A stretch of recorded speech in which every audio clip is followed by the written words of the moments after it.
on this episode of Inside Georgia Gymnastics.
Try to improve from last year to this year, and we'll see how everything goes.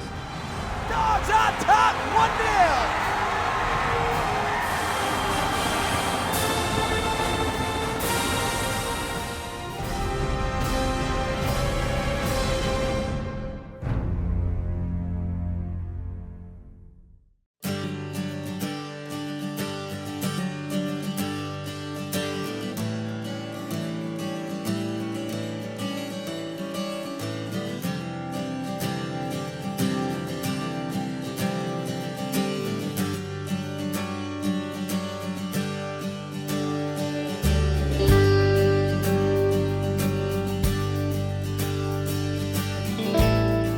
I think the Michigan meet was a little bit of a surprise for all of us. We definitely had to get out some nerves that were very obvious in the meet. You know, we had wobbles here and there, and we just have mistakes that we need to fix. So we just got into the gym this week, and we worked as hard as we could. I think we really, just like you said, we just solely focus on what we're going to do on Friday that is going to be better than last Saturday. You know, our goal and our focus each meet is to get better and better. That was that way last year, was that way the year before. Really, when we need to be at our best and peak is March and April. So we've got a starting point. We know what we need to do to be better. We know what we're looking for, whether it's you know, for a particular athlete to be more aggressive, for another one to be more sharper, cleaner, hit a skill better, or you know, make a skill that they may have missed. So each athlete has a little bit of a different focus, but in general, our goal is to be better than we were last week, and to be focused on being, you know, I said this a lot last year, so I certainly don't want to sound like a broken record, but this group has to find a way to be confident about what they're doing, and not just looking like $1 million in the gym, which they do, but taking that out when it counts in front of, you know, the judges and the fans, and when the bright lights are shining. I try to just not let the whole 10,000 man thing get to me, and focus on my routines that I've been practicing in the gym. But as a team as a whole, I think we did very well, and it was only our first meet, so hopefully Friday we can improve on what we made little mistakes on and hurt us in the end. And for most of them, they love it. They cannot wait to get on the road and spend time with their teammates. So we try to not even think about the challenges, and I think it's an incredible opportunity to be able to travel and compete for the University of Georgia.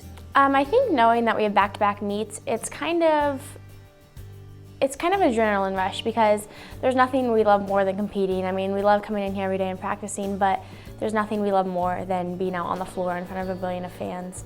So I think for me, and especially going home to Denver, is knowing that I have to turn around and compete is no problem. I'm looking forward to it 100%. And I don't know how exactly the underclassmen are feeling, but you know, our sophomores obviously did it last year. And our freshmen, most of them come from, you know, spots where they've had to compete back-to-back, you know, at championships or anything like that. And so I think Dana and the coaches have done a really good job of preparing us for that, and I think we're going to be ready.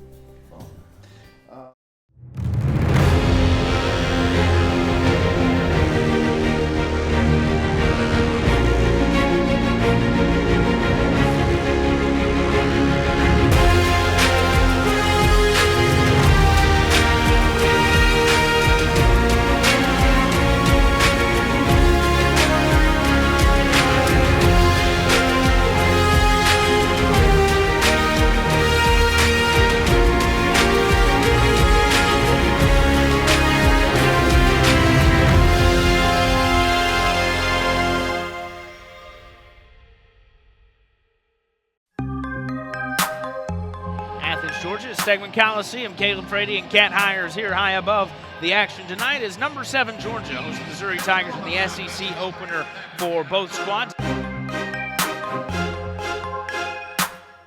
And Sarah Persinger. Marchenko out full to start off. Very clean landing, had a tiny shuffle of those feet, but that was a very solid start for the Gymdogs. That's exactly what they wanted.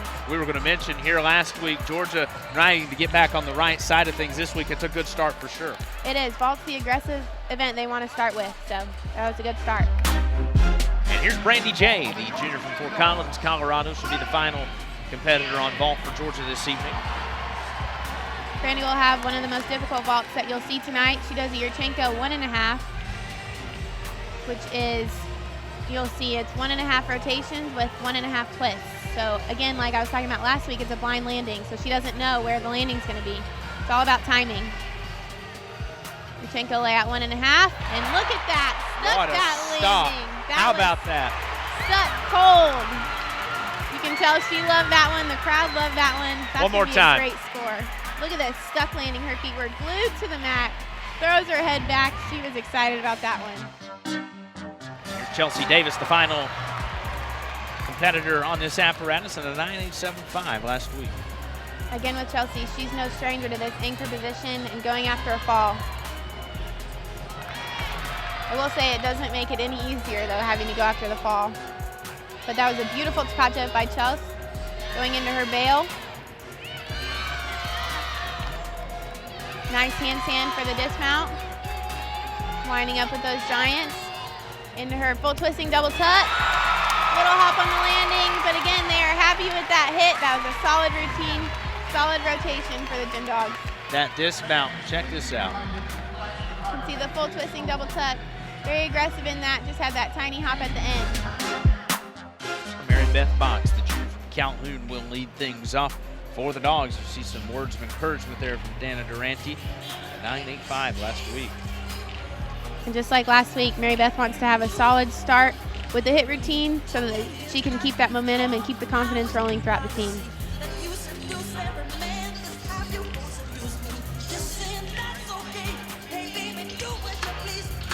Stuck full, solid for Mary Beth.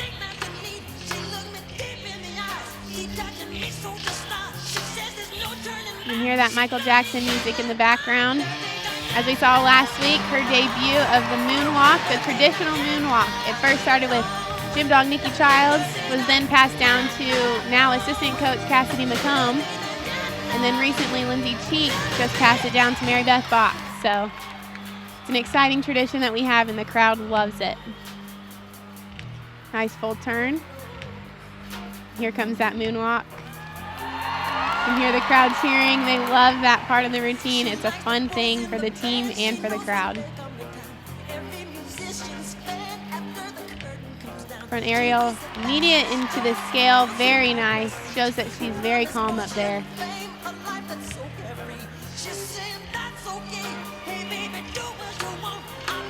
Ready for the dismount, deep breath. Round off 1.5. Stuck landing, throws that head back. That is the start that Mary Beth wanted for her team. She is excited. She is excited. There's that dismount. Round off with 1.5 twists.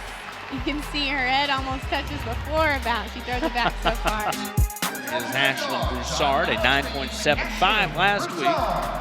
Georgia needs a really strong routine on the beam right now. Ashlyn competed beam consistently for the Gymdogs last year.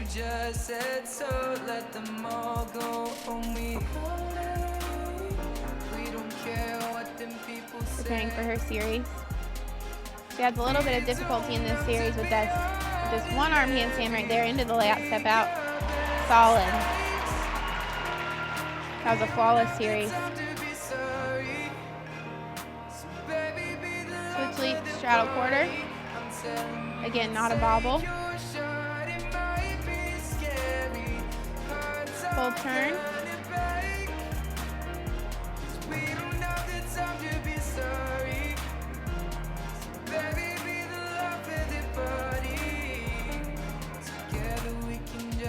Coach Dana Durante is proud of the continued growth she has seen from Ashlyn this year, from freshman year. as you can see in this beam routine. Has a beautiful aerial to a straddle jump. Getting ready for her dismount, cat leap. Gainer layout full, stuck, dismount. Very nice response. Yes, that is a great way for them to recover from that fall. As you can see, Dana Durante jump and basically salute with Ashlyn. Got a little fist bump there, great routine. It's Mary Beth Box who had a very nice beam just a moment ago. She's looking very confident with that wink going into her first pass. Got the team in there with her. Got the crowd clapping along, double pike. Not a problem, that was beautiful. This is the pass she struggled with last week. Let's see how she does. Round up back handspring, double tuck. Lands it, throws her head back. Great execution on that last pass. I know she's happy about that. Here's Phoebe Babelis.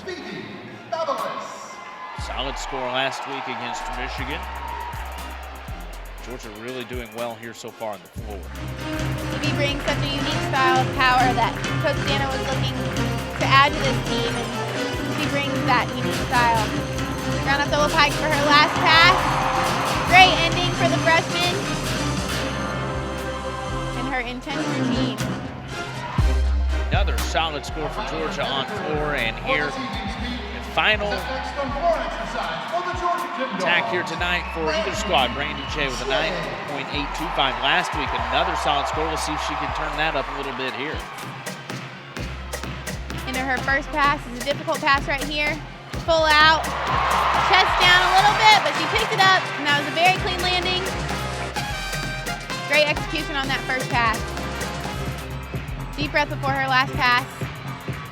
Round up back handspring double pike. Almost a stuck landing, didn't even have to lunge out of it, just a tiny hop. And she is happy with that routine. It certainly was a better performance. We had to count a fall on beam, which you never want to count falls, but still I felt like our beam performance was better even with that fall. Vault was significantly better, and there's still just so much room to improve. Floor was also significantly better. So the bookends were much stronger. The middle, some great things, and definitely some things to improve on.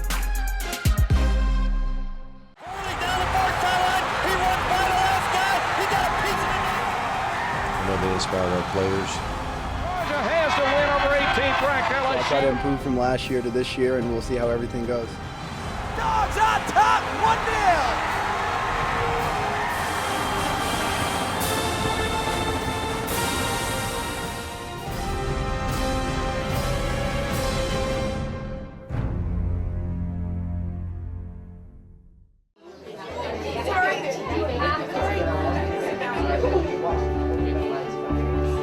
All right, let's get started. Let's talk logistics first. We have on the itinerary to leave at 10, but just in talking to Jay that it's 10 minutes from here and how much time we actually need in the training room and all that, we're gonna push that back to 10:30. So we leave here at 10:30, we get there about 10:40, we find the locker room, we meet about 10:45, 10:50 for 20 minutes. Okay, that's 11:10, 11:15. And we start open stretch at 11:55. Is it cold in there? They have, it's on the hockey rink, it's the ice, and then they have basketball court, and then they put something on top of that. So it's 3 layers, and they actually have the temperature gauge keeping it at like 75 degrees. So temperature is run, so it's just as warm as anywhere else. But I would bring something comfortable to keep on your feet, some socks, just make sure you have them. So the order is different for one. So we'll start warm up on bars, then we warm up vault, then we warm up floor, then we warm up beam, and then when we compete, same thing. We warm up, we compete bars, we compete vault, we compete floor, we compete beam. So I do not expect it to move as quickly as we move, but I still think it's important for us to be ready. Just have in the back of your mind, if you have to stand there an extra 30 seconds or an extra minute, what are you gonna do? You're not gonna stand there and stare at the judge and be like a statue. You're gonna jump up and down, you're gonna move, you're gonna swing your arms, okay, you're gonna stay loose. I don't expect them to be as fast. If it is, great, we're ready for that pace. Certainly every other SEC will move at that pace, but you just need to have in the back of your mind what you're gonna do if you get a few extra minutes or seconds to stand there. Yeah, I think continue to know what you need to do to warm up and stay warm. I noticed on bars we got a little bit better at doing some more handstand work and stuff like that. And you're in a different place, different equipment, doesn't matter. Do what you need to do, and don't be afraid to do what you need to do.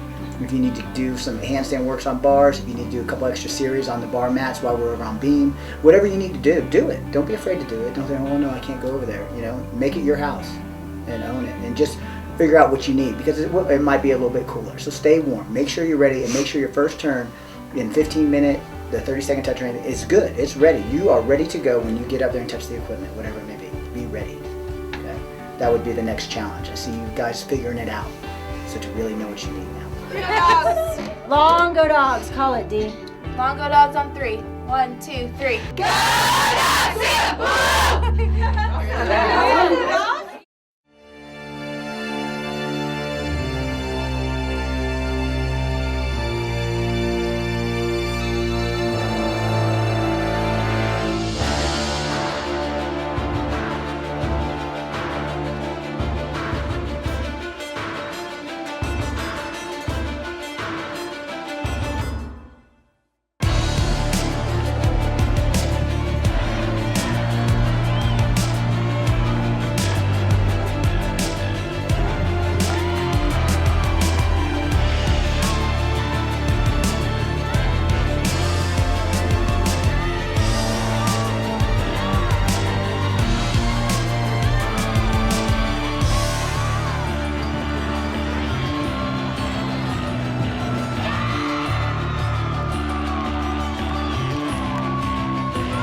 On the next episode of Inside Georgia Gymnastics, we talk to Chelsea Davis about competing to honor those affected by breast cancer.